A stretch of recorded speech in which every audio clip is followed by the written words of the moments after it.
Welcome to the Love What You Do podcast. I'm Kelly Dugan, former HR executive turned career coach, and I'm here each episode sharing strategies and stories to help you discover your unique value, leverage your personal brand, and take action to create a career you love.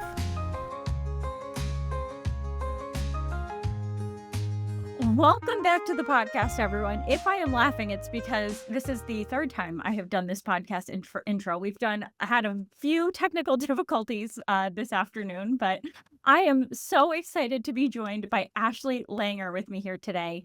Ashley is just an incredible, inspirational person that I can't wait to introduce you to. She is a master networker.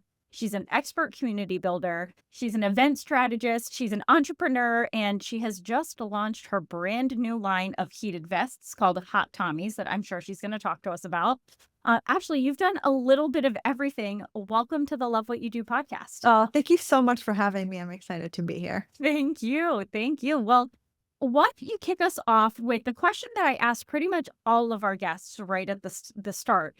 Can you just take me through a little bit of an overview of your career and how you got where you are today? Sure. So I used to work corporate, once upon a time before kids, on a marketing team. And with them, I used to host different networking events, but it was more like for men in suits with the khaki chinos and like the blue shirts. And then I had a baby, I took a pause, really started to think about what I wanted to do. And during that time, I got certified to be a health coach. Then I was, hemming and hawing about starting the health coaching business. Meanwhile, we moved to Connecticut and I was like, you want to know what? I am just going to start an Instagram account. I'm going to meet new friends about being an entrepreneur. I didn't have any entrepreneurial friends. So I was kind of like, let me just find my people and then I'll start the health coaching business. And so I started my Instagram account and in January 2021. And then by June, I had hosted my first networking event, which was meant to be like a girls' night out networking vibe because I felt like networking had gotten so stale. It's like you sit with a bagel and a coffee. You're stuck talking to one person who you pray has a personality. And I'm like, you want to know what? I want to do something that's fun and lively. I want girls to dress up. I want there to be shopping. I want there to be a speaker panel. Let's make this an entrepreneurial girls' night out. So that's how my business started. Is just filling in the gap, basically. And then from there, I was hosting networking events and workshops, and I decided to launch a membership that would better connect all the women in between the events that I was doing. And through that, they had trainings and intimate meetups, and it was all about getting them resources and funding and stuff like that. Hyper local to Connecticut. And I loved it. I know. That's actually how you and I met, was through one of your it was the Business Search Lisa Shark Tank event that you held, which I believe was one of your last events before this pivot season that I think you're in right now. But I can just so vouch your events are so much fun and put such a different spin on networking, because that's something you and I share, is just this, I think, mutual hatred of the stale networking event. And I think there is such a negative perception around networking that only ends up harming ourselves, because networking is just going to help us. But nobody wants to be at those stale bagel meetings. Nobody. Truly. No, truly. I think that, people have such social anxiety, and especially coming out of COVID, it felt like something that people didn't really want to do or feel excited about. And I feel so passionate about networking because I really believe that your network and your community are what help make you successful. And, and that goes a lot for entrepreneurship, but also becoming a mom. How much do you need mom friends? It's like you get married, you have a bridesmaid party, right? It's like we are really meant to do things in a cohort and to lean on each other. And, back to the ancient days, right? The people always leaned on each other. And to think now you're going to start a business and have to be all by yourself is incredibly daunting. it makes it so much more difficult. And I think a lot of times with women, people there always seems to be a little bit more competition with women than men. And it's like if we can break those walls down and come at it with like a fun nature, that makes connecting and meeting each other so much easier. And it helps conversation start because you're doing an activity rather than just like, so what do you do today? Like. So you talk to me a little bit about where you are right now, because from what I Mhm. understand on your Instagram Yeah. account, are like mid-career pivot, it sounds like, but still holding on to all of these pieces that you left. Yeah. So talk to me I about that. decided to pivot. Well, I decided to close the doors of my membership in November and kind of I actually wasn't really sure I was closing the door officially at that time, but there was something inside me that was making me feel like there's more, like there's something else. And I kind of struggled with that. And I think a lot of times in entrepreneurship, and maybe you've heard this through your journey, is that there's a lot of shame around pivoting and a lot of, you know what I mean? And Yeah. to anyone who's built something, anything, you invest so much time and money and heart and your tears into something, and to think that you're gonna change it is such a big commitment.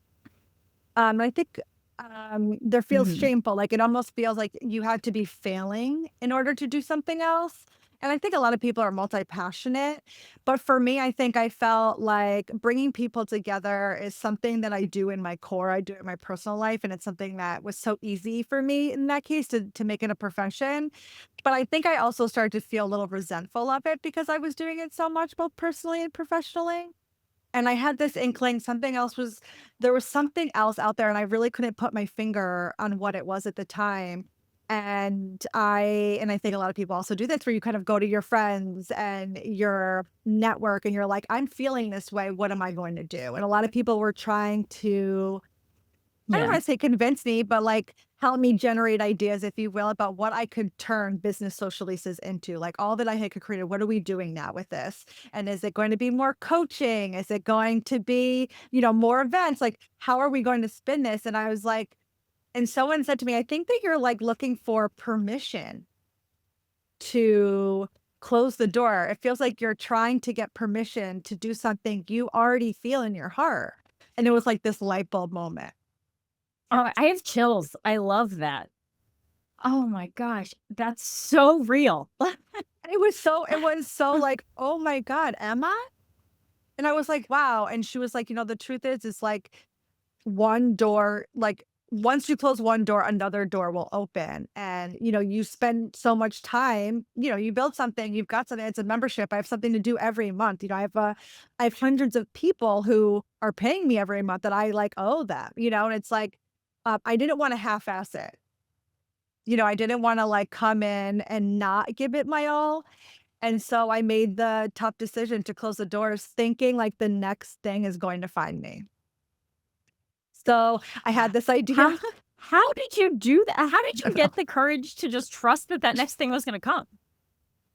Honestly, I don't even know the answer to that question. I That's fair. It's like it was just like I had to really kind of trust the process. I had to take it one step at a time. Like I knew I needed to close the door. It doesn't mean that I can't ever host an event again. Doesn't mean I can't Yeah. ever participate in networking events. It doesn't mean I can't do those things, right? It's just like maybe those things Yeah. just need to be on pause right now while I like search Mm. a little bit internally, you know? Yeah. I So totally know, and I love that mindset of coming about it of with not this sense of finality, right? Like, it's yeah, just, this is the next step, not every step from here till forever, right? Like, it's just like you knew that that was the next best step to take and that the yeah, cards were gonna unfold as you went. yes, Yeah. yeah. And Oh, I tried to really lean in. Like I closed the doors in November, and then, December's Christmas, which were all crazy anyways. And I was like, you know what? yeah. Maybe this is good timing for me. Maybe it's a good time to take the pause, and just leaned Yeah. into it. And then through the winter, I had this idea. Well, I'm always cold. I'm a person who's always cold. And Yeah. we're a ski family. And I started buying all these like heating products, like the boots, the gloves, the vests.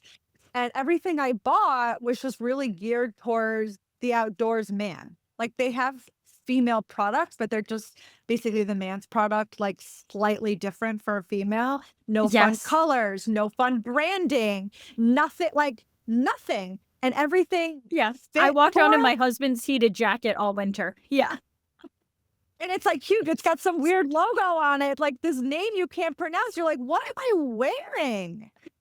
And so I'm like, and there's cute vests in the world. Surely there's cute vests, but nothing that's heated. So I'm like, there has got to be a way. Like, where is this? And so I started complaining about this. And a friend of mine was like, I think you could be the one to solve that problem. I was like, me? She was like, yeah. And I was like, oh. And then that was the other light bulb. I was like, can I? And she was like, yeah. And she said, if I were you, I would go on Alibaba and I would start messaging people for samples. And I was like, "Oh, I'll do that." And so literally, I just started messaging people for samples. I started collecting the samples. And then I'm like, well, what am I doing with these samples? So I got one that I thought was good enough, a good enough start that had like good enough material and quality behind it, not the style, but the quality. And so I asked her if we could make some tweaks. Like, could I make this into something? Could I do this? Could I do that? And she was like, yeah, we can do all of that for you. That's actually what we do.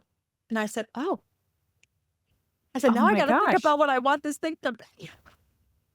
Now I'm a vest designer right Now now. I was like, I'm a service girl. I'm an events girl. I'm a service girl. I'm like bringing the people together girl. I'm like the connect girl. I'm I'm into marketing, but I'm like, whoa, I have to. So I had to really, and that's how it started. It's really just like one foot in front of the other. It was just like, I'm just going to start. And then I thought, well, the good news is that I'm not a product person, but in my community, in my network are lots of product people, you know? So that's when I started figuring it out. Like, okay, I started taking coffees. I started reaching out to people. You know, when people think about networking, it's like kind of like you have this idea, you want to keep it a little quiet. You know, you're like, I don't know if I'm ready to tell the whole world. But who are you telling? Right? Because you can't really grow anything by yourself. So it's like, who are you telling? And I'm telling people who are ahead of me, like people who could be mentor type of people who have built products, who are already successful. And then I'm reaching out to the people who are in similar spaces as me. Like, what did they do? You know, they're kind of like a little bit more tandem in you, maybe slightly ahead of you. And I just started reaching out to people, taking coffees, and now we're doing it. Now we're doing it. Now I had prototypes made, you know, the back and forth, the prototypes, and I pressed order, send, 2,000 units, 2 colors. Congratulations. Thank you. That is incredible. Scary. I talk about this with it's so scary. It's so scary, but it's so exciting because it is something that is totally yours. And I talk Yeah. about this with my career coaching clients a lot around you like when you took that pause in November, you didn't take a pause to start a heated vest luxury I did line, not. right? That was not it. But you knew that what you were doing wasn't it, and you had the courage to kind of figure out what that is. What I love about this story is that your network that you already had built through all of this time was kind of a key to success in helping you get to where you are now with your vest. Like, talk to me a little bit more about how you leveraged that network and like how you even went around building that network that ended up being so valuable at this time. I think building the network takes time. It takes, repetition and relationship building, It's not just going to one event, it's about keeping up and following up after the fact. And, I just kept in touch with people who I felt interested by, people who I felt like were doing different things, people who had similar energy to me. And then when this started to kind of take shape for me, and even to find out if it would take shape for me, I started reaching out to people, other product people and having the coffees. And I would literally show up with bullet points of questions and set, asking them questions about manufacturing, about insurance, about what kind of legal do I need for something like this? How much money am I going to need to start this? Because the thing about a service-based business is like, you can just, there's not a lot of overhead. Oh yeah. It's beautiful. Yes. Yeah, it is. Right? It's like, Yes. your website is like the main overhead, I think, starting off. Mm-hmm. You have Canva that puts together so much for you. And, of course, it's the website. But that product risk isn't there. Yeah, you don't have the risk of, oh man, I got 1,000 extra units. Yeah. Oh, that upfront money, to pay for the product. Um, and then there's a whole like operation side to it all that I'm like, Shopify, TikTok shop. When I get all these units, how am I keeping track of them? Like where does that go? Like, and so, thinking about who I how I'm doing that. Am I hiring someone for that? How much time am I willing to invest in that myself? Am I willing to learn it all? Like, so that these were all the questions that I was asking. And, the product comes from China. I researched doing it here in the United States. I researched when it comes from China, like who is insuring the product before it gets to me? If something happens in the ocean, what is that? Am I liable? Does that mean now all my products? Like, there's so many Something I more, never would have thought of. right? But I'm like, okay, so this is now what's happening. So like, and I would show up to my, coffees with all these questions. Like, what is customary? Also, like, what do you ask for? Like, what can you negotiate? Do people negotiate? Am I going to be like the cheap girl who's like, people going to want to work with me? Like, just like industry standards. What is standard? Yeah. So I think like choosing people to meet with and then coming prepared to the meetings to get the most out of them. And other people love to connect too. It's like, who did you use to build your website? Who helped you on Shopify? Do you have a Shopify person? Who's best for photography? Because I need product images. Like when I did my first website for Socialistas, like I took photos of myself with a timer on a tripod. Like, and now it's like I'm selling a product and we gotta get this out of here. We gotta move this. We have to put together. All of a sudden, marketing looks totally different. Different. I want to jump back into it too a little bit around when you launched. Now you are launching something new to this community that you have spent years building. How's that process going for you? How are people seeing you as this product person versus the services girl? I think people are excited for me. I think they were surprised by my closing my last business. And I think that they are here for the journey. I feel like my community and I have been on this journey together for a long time now. So I think they're excited. I think people are enthusiastic about the actual product. So it's exciting.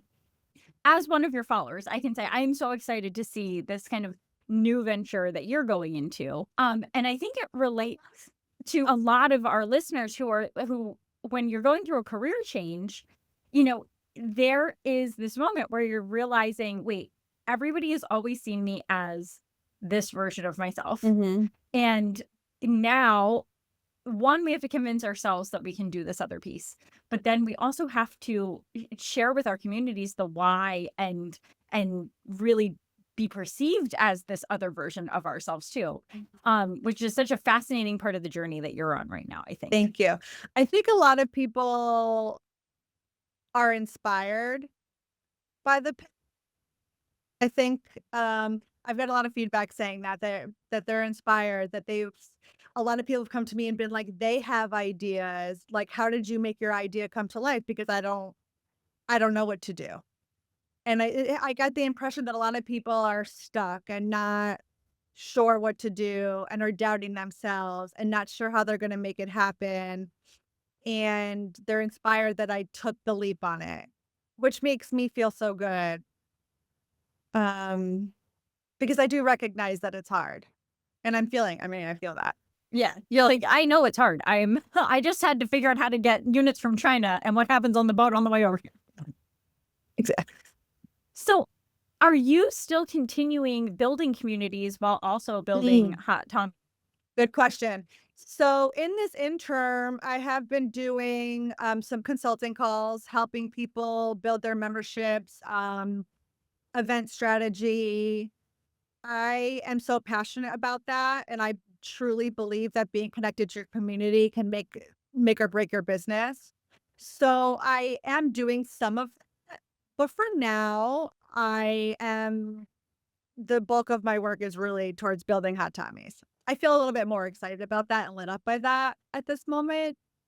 It's funny because I think, when it comes to my Instagram, I had 10,000 followers on my business socialistas page, and people were like, well, you should just turn Hot Tommies or turn business socialistas into Hot Tommies. And I'm like, but every good founder has their own page. And I think that the community will enjoy the behind the scenes following along with the journey that doesn't come necessarily with a polished brand product page. I So, totally agree with that. There's something about the messy and and seeing the journey that people really connect with more than connecting with. You can love a vest, but you're not invested in yeah, it the same way you're invested in the founder. yeah. Yeah. And that is my work there, that page and all the content that's gone on, for years there. And I want to keep that, you know. So we'll see. I mean, maybe I'll go back to it. Maybe I'll go back to hosting events. I mean, you just never know. Maybe I'm going to get bought out for some astronomical price and I'll be happy I have that account. Right? We got to manifest. We got to say it now. You gotta throw it out there, and I think what you've done in your career so far is just shown, don't close any doors, right? When you are keeping doors open and keeping your eyes open, you then attract opportunities that transform your career. Absolutely. I really truly believe that. Yeah, me too. Yeah. I'm like a say yes person. I believe in saying no for focus, but yes to all the opportunities. Yeah. Yeah.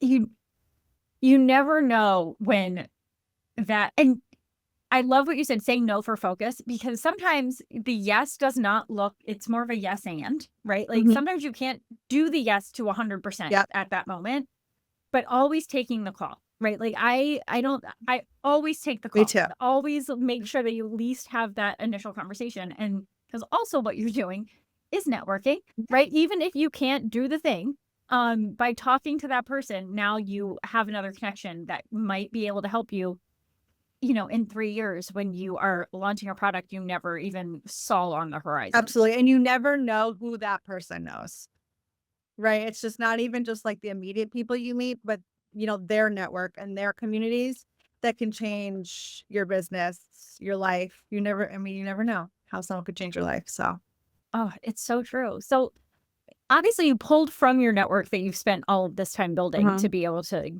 to launch your business today.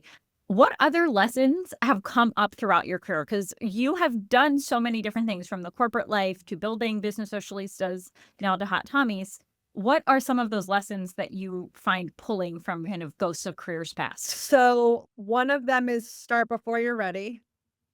And everything with Hot Tommy specifically is like I'm trying to move so fast with all the momentum and understanding that not everything is going to be perfect and accepting that in myself and everything else to do with it, like the website not be exactly how I picture it or the photo shoot or all the marketing. Um, but we just have to keep the wheels turning. Is like my absolute number one for this. And like another big one is just keeping the blinders on in terms of like your own happiness. I think a lot of times people get really worried about outside noise or what other people think. And just like staying true to myself and just like even though sometimes they feel silly or I'm not sure how things are going to land, but just like really trusting myself in the process is a big one for me. And I think sometimes it's hard, but Oh, it's so hard to do that. I mean, we live in a world where we're so much more connected to other people than we ever have been. And as we've talked about, that's a huge asset. But there's a basement to that balcony of greatness. And it's that we are just intimately aware with people's thoughts about us that just were really truly none of our business, right? Like we don't need to be bothered by what other people are thinking, but because of the world we live in, there's a lot of that noise. And I think when it comes to our careers, that when we listen to that noise too much, like it ends up actually coloring what we think we're capable of. 2000%. It's like social media is such a double-edged sword because I like to look at social media for inspiration, but then it's like you start going down this rabbit hole that other people are doing better than you. You'll never be able to create content like this. You don't want to copy them. And it's like it get and then it swirls. It swirls. So you have to like I like to write everything down like when I have ideas, whether it's like a slogan or like a content idea or just like a color I like or a song. Like I try to write all that stuff down so that creating is easier for me. And I don't have to worry about so much about what everyone else is doing or thinking because like I feel so excited about these little things that I'm gonna put together. Oh, I love that tactic. That's something I need to personally get better at. I will be like in the shower and be like, "Oh, that's a great thing. I want to record a video on that." Clearly, I'm not going to do it at this moment, but if like I'm not somewhere where I can just record or then it goes to the ether. I really need to write it down. Yeah, you have to write it down or you have to record. You have to like push yourself into the cringy recording session or you have to be like meticulous in how you're writing it down. 100%. And honestly, it's always better when you just record in the moment because like that energy spark that you have when you have that idea tomorrow when your makeup's on Yeah. is not it's just gonna come off more manufactured and it Yeah. always that is always the Yeah. case. No, 200%. So one of the things I talk to a lot of career coaching clients Mhm. about is in 2025, we have to build our personal brands like we are real brands, Mhm. right? Because that is how you are going to build an online community of networking folks that you can reach out to. But it's also just how people perceive you. So for the our listeners who are sitting at their 9 to 5 job right now and are like, I don't want to have an online presence, but they feel like they need to, right? Because of the job market that we're in. What advice do you have for them for like starting to step out into the online space and have a personal brand without a business brand? That is such a good question. I think you just have to start. I think you have to start before you're ready. And I think there's other ways to start without this like immediate like talk to camera, like staring in the camera. I think you can do voiceovers now. I th- which is a great way to start. You can get videos in the wild that kind of talk behind it and, maybe talk quickly where it's not this report type of video. I would start there. I think Canva is a really great tool that can help you create incredible content that isn't also this like super facing content. And w- I think I do think every business needs a social media. I do. I just think a lot of times now people are searching on social media even before they look up a website on Google. And now that reels are coming up on Google, I think we're only heading in that direction. Um, but I do think networking and, going to networking events, hosting your own events, are really great ways to build community without making social media your main community source, your main connection source. So I think you can get creative with how you reach people and you can, post minimally. I think, sometimes we search for a business on social media and it's like, oh, their last post was in 2021. You're like, are they even in business?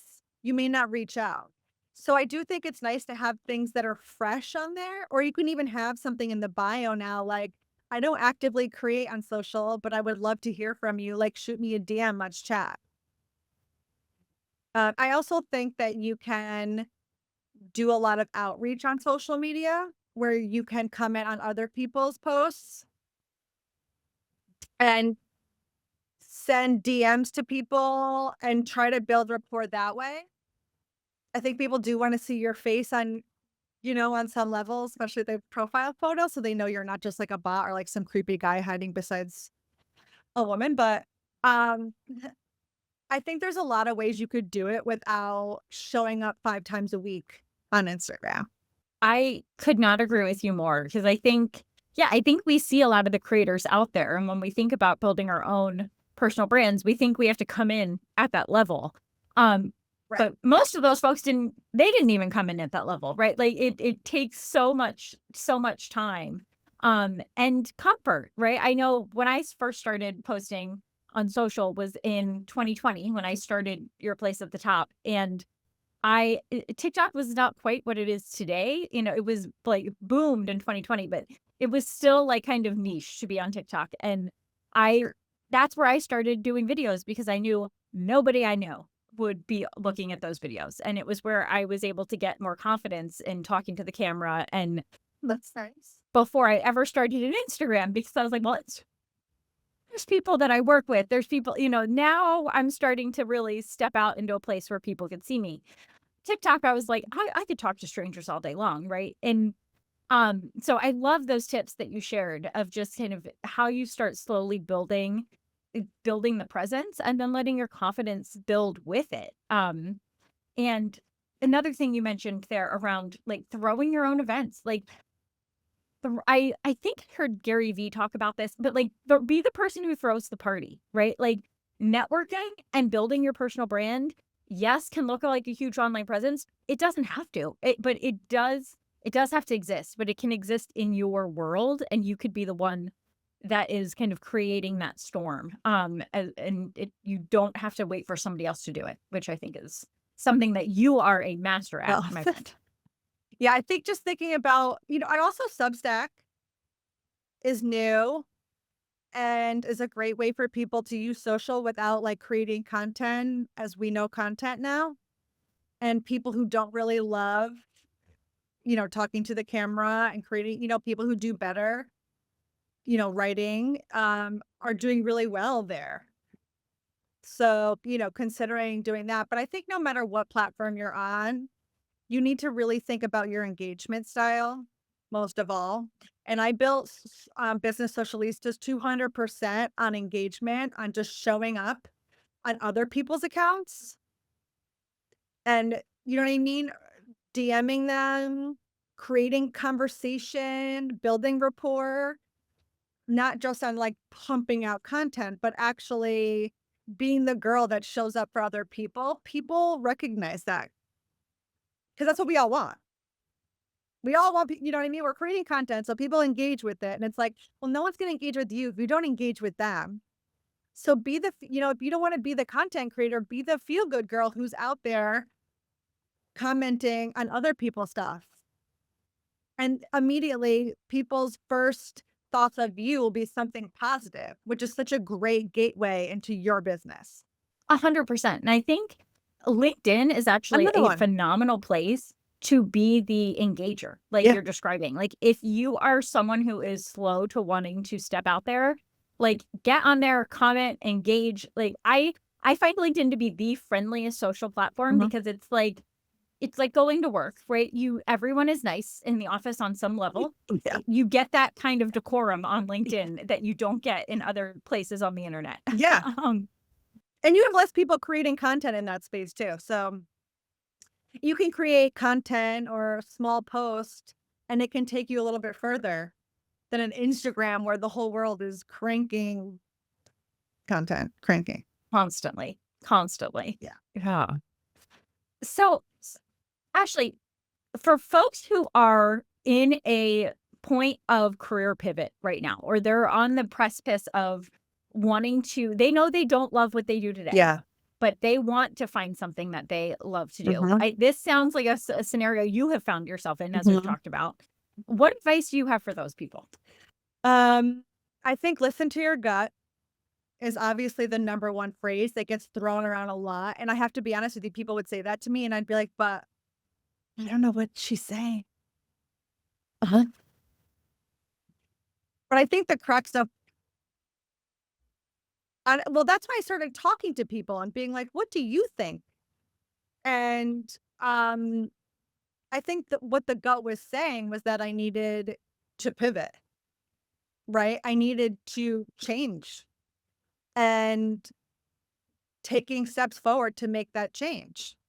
Now, maybe that's closing a door so the next door can open. Maybe that means, educating yourself on what other options are for you. Maybe you're really reliant on your income. Luckily, my family wasn't relying on my income. Um, so I was able to do that. But maybe if you are reliant, it's about taking time to look into other businesses, speak to other people who have other businesses in niches that interest you. Do you want to be a health coach? Is that a pivot you'd like to be? Do you want to be a cosmetologist, an esthetician? Do you want to be a coach? So I think it's just like really getting informed about what that could look like. Do you want to be a product creator? Where would you start? Get on Alibaba. It's just you sometimes I think we, including me, have like waited for ideas to come to us, but I think that ideas actually come through movement. So it's what actions are you taking to figure out what the next step is for you in this career or another one?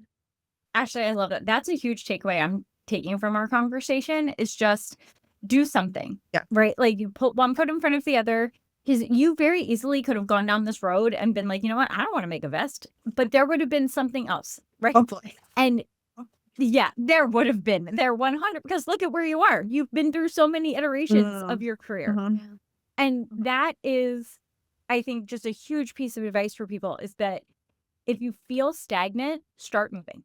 Like, just do something. Like, do not get into analysis paralysis and start waiting for like the best thing. Because I'm willing to bet that first time you reached out on Alibaba, you still, even at that point, were not like, I'm doing this.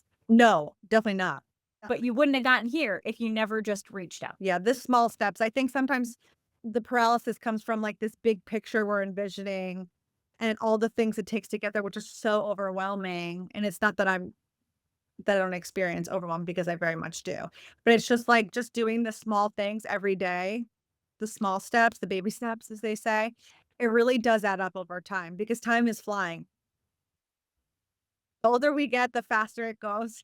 And now, after recently becoming a mom, I can attest, I feel like April was 15 minutes ago. Crazy. And we're in August. I don't know how this has happened. I've been on a speeding train, and time just means a whole new set of things. Truly. But to your point, yeah, you run out of time. Like, you have that feeling of running out of time. But I do think when you go in motion and just kind of throw yourself into it instead of fighting against it, it's amazing what you find time to be able to create and do and change in your life. Like, if you just start trying to move with the current instead of against it. Yeah. Clarity and confidence come from action. 100%. So, Ashley, how can people find you? How can they follow you with your personal account? How can they get their hands on one of your heated vests? How can people get a hold of you? That's so nice. So you can find me at Ashley Langer Connects or Hot Tommies, HOTTOMMIES. And we will launch Hot Tommies products beginning of October. Oh my gosh, I am so excited for this. Side note, not to give away something. Hopefully my sister won't be listening to this podcast, but you say you're someone who is always cold. Yeah. I've never met someone who is more always cold than my sister. And as soon as She's my I'm people. like counting down, I'm like, I know. I'm like, yeah, she comes to my house. We have the air conditioning on. She's someone who in 80 degrees needs a sweater. Like, Oh, that's me. I gotta set you two up. Look at you. But I'm counting down till these become available Thank you. because I'm like, oh, this is the perfect gift. Thank you. Thank you so much for joining us today, Ashley. I really appreciate it. This has been great. I so enjoyed our conversation. Same. I did too, Kelly. Thank you for having me. I'll talk to you soon. Thanks for joining me on today's episode. As always, if you're looking for coaching, support, or would like to submit a question, you can drop me an email at info@yourplaceatthetop.com. And if you enjoyed today's episode, don't forget to subscribe, share, and leave a review so this podcast can find its way to other amazing listeners just like you.